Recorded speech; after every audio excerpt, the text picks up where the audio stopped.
Priatelia, toto tu je historicky trošku zaznávaný, ale dalo by sa povedať slovníkom dnešnej mládeže, hipsterský dopravný prostriedok.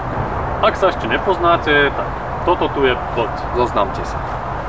My sme totižto na našom pravidelnom kartografickom stretnutí naposledy sedeli trošku nad mapou Slovenska a zistili sme tam zaujímavú vec. Zistili sme, kde je Ružomberok, teda ja som to zistil. Áno, to sme zistili tiež, ale potom sme zistili ešte druhú zaujímavú vec a to je to, že zo Žiliny od nás sa dá do Ružomberka dostať aj po vode. A to nie po hociakej. Do Ružomberka sa dá dostať zo Žiliny po Váhu. Je to síce trochu proti prúdu, ale tuto plotník Paľo prislúbil, že do takého štvrtka by sme to mohli stihnúť.